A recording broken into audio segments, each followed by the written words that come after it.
Good day. I'm just going to do a quick review on a shotgun I bought about 9 months ago, which is an Akkar Churchill Trap in left hand. The reason I'm doing this video is because as a left-handed shooter, particularly a novice one, there's really not much in the name of clay guns that you can pick up for an affordable price. So I'll have a run through, point out what I like, what I don't like about it, what could be better, what's great about it, and we'll go from there. So we'll start with the unboxing. It comes from the factory with this case. It's suitable for taking on planes, as you can lock it. So if you're ever flying interstate or have got a long trip, you know, it's perfect for that. So everything's well packed for a $1,200 gun. You've got obviously a bag for your stock and action and your barrels and forend. You've got your owner's manual, 3 of the 5 chokes, the other 2 are in the barrel, and a choke wrench. And the Allen keys that come with it. Now the first thing, these Allen keys are garbage. I've replaced them myself. Obviously it's a over and under shotgun, nothing too fancy about it. However, I just want to point out in the owner's manual on the second page, it just takes you through the chokes. There's a special note if you're using steel shot, if you're out going after birds, anything larger than 2, use a improved cylinder. Right, so I've got the gun out of the bag now, still separated. We'll just run through a few of the features so far. So the timber on the gun for the price is just fantastic. Beautiful grain on the forend and the stock. You know, flawless when it came out of the factory. One of the things to note though, if you're anal with timber, it's not the smoothest finish, but you know, what can you say for a $1,200 gun? The forend is probably a bit better finish than the stock, I must say. It's a lot smoother. The checkering's great. You get a good firm grip on it. No splinters or anything like that, but again, just could be a little bit smoother. Just having the action before I put the barrels on. As you can see, it's really well finished for the price. You can see some tooling marks, a couple of light nicks after they've turned up after putting a few thousand rounds through it. But overall, well built gun. I've never had one misfire with it, or you know, the gun do the wrong thing. It's worked flawlessly the whole time. I think they're copied off a Beretta action. They bear a lot of resemblance to them. The lug pins are in the same spot, trigger guards in the same spot. So, you know, it's just like any good under and over shotgun basically. Just getting a look at the block for the barrels. Again, overall very well finished. You know, you can see quite easily there, you know, a couple of thousand rounds. Doesn't really look that worn. You know, chrome lined barrels. They're proof for steel shot. So, you know, if you're not just going to use it for trap shooting, it's a good option for a bit of game shooting as well. So, something to think about there as well. Just one of the things to keep an eye on, these chokes will sometimes work themselves loose a bit faster than you think. So every 100 rounds or so, just run your choke wrench over them, just make sure they're tight. Definitely worth doing. You don't want to bulge your barrels or anything like that. And just a quick close-up of the forend. Fits well together. You know, the timber to steel finish overall is very good. Nothing fancy about how it goes together, just a standard forend. So now the gun's together, I'll just take you through quickly what makes it a trap gun.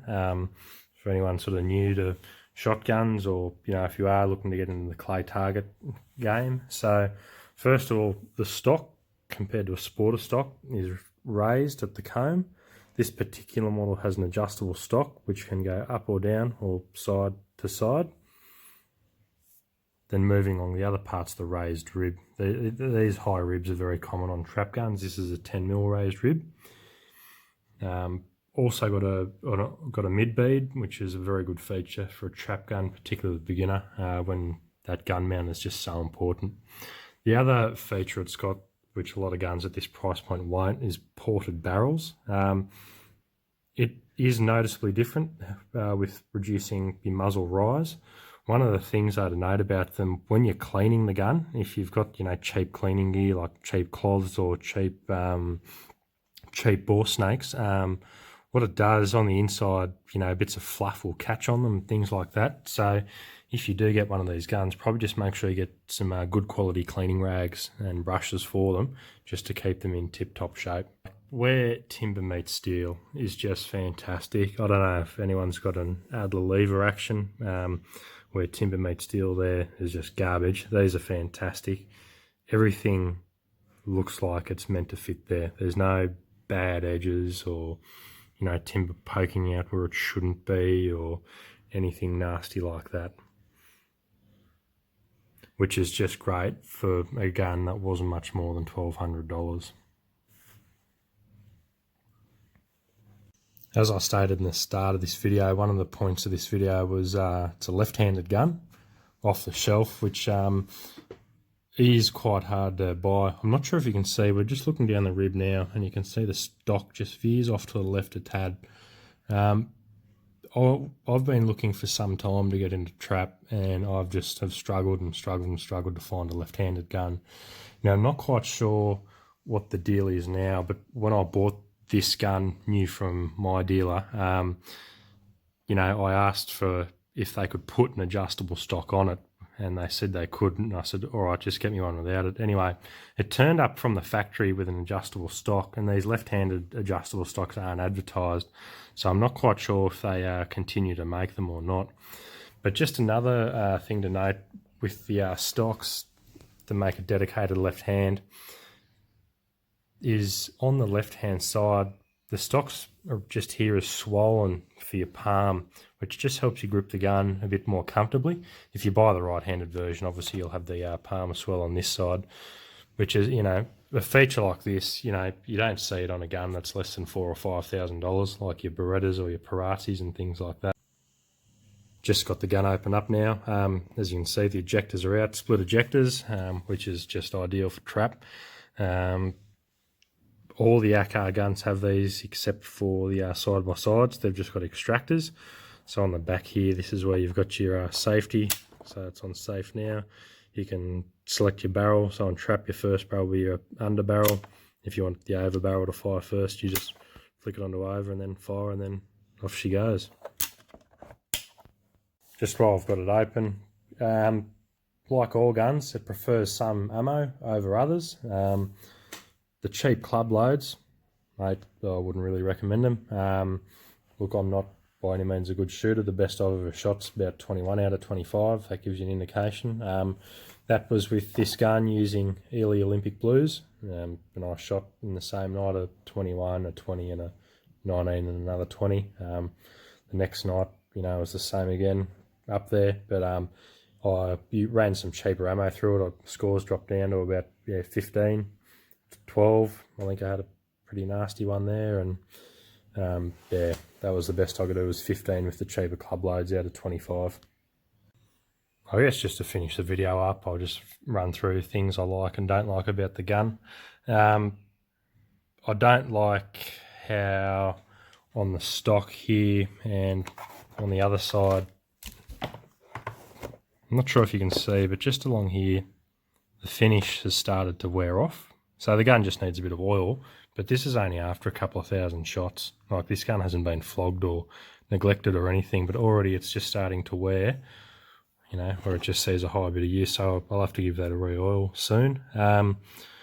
These guns are incredibly stiff when you first get one, but they wear down pretty quickly, so it's gone from very stiff to now very comfortable to use. You don't have to put much effort in to swing it closed. Good thing about it being stiff, tight seals, just shows that they are decent quality. So, yeah, like I said before, the barrel porting can catch a bit of fluff on the inside. Now, Nioa, who import these guns, they advertise them as easy to clean and easy to maintain, and particularly low maintenance with the finish. But the thing to notice, just on the top of the rib here, I look after my guns very, very well, in my opinion. I'll clean them after every shoot, but that's rust getting caught there in the rib. Rust forming on the side of the rib. And there's just a couple of other little blemishes just here at the rib joints, and most notably just here. So if you do get one of these guns, don't believe the bullshit about them being easy to clean. You've got to look after them. A bit of solvent, a bit of oil. Doesn't take much. I've got those silicone lined snakes to keep them in the safe. Is just perfect for that. Things I do like, obviously the left-handed stock. The price point for a lefty entry level is just fantastic. I'm not a regular shooter by any means. I only go out once every couple of months just to have a bash down on the practice trap, or when you're on the cans with your cousins at Christmas time. So it's just perfect for that.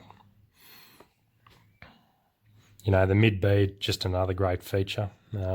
Good sight, easy to see in day or night. The range of 5 chokes is good. I've got the full in the top, the 3/4 in the bottom. That's just the standard for trap.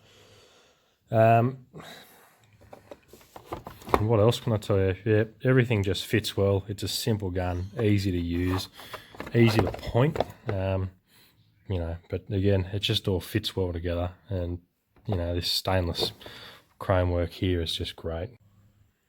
So I guess the $1 million question now, would I recommend this gun to you? Well, it's a very open-ended question. So if you're a mother watching this looking to buy a shotgun for your 12-year-old kid who's just getting into trap, I'd say no, this is not the gun for you. This is a full-size adult gun, and it is quite heavy, and it's probably not as well balanced as a Beretta. If you're, whether you're uni or just getting out of school and you are a full-size bloke, you just want to have a bit of fun with trap, you're not going to take it too seriously, and you are a lefty, well then, yeah, this is the gun for you. Is this gun better or the same as something like a Beretta, which you might pay $5,000 for at the moment? The answer is no, it's not. If you do have the money to spend on a Beretta or something similar, I would say go for one of those guns over this. Berettas are more balanced. They kick a lot less with the same ammo. You can just shoot a Beretta all day long. It won't make you tired. After a long day at the trap, the kick pad, it wears a bit thin. You get a bit sick of it. The shells do kick, particularly if you like those high velocity loads. If you've got the money to spend on something a bit better, by all means spend it. But if you don't have a lot of money, this is definitely the gun for you. Anyway, thanks for watching. It's my first video on YouTube, so go easy on me. Look, I don't go out there to buy a professional camera and a tripod. It's just, there's not a lot of information out there or reviews out there for people who have used these guns, particularly for left-handed shooters who are a bit discriminated against. So I just hope that, if you're like me, don't have a lot of money to spend and you just want to go out there and have a bit of a bash around at the trap, this is the gun for you. I've just placed an order for a side-by-side 30-inch Akkar Churchill as well. Look, I'm a really big fan of the guns. I've used a mate's over and under 30-inch, 20-inch combo. He's really happy with it. And also, just a 30-inch Sporter with an adjustable comb. They're also really good. But yeah, overall, mate, you can't fault them for the money. They'll go and go and go and go and go. They come with a 5-year warranty.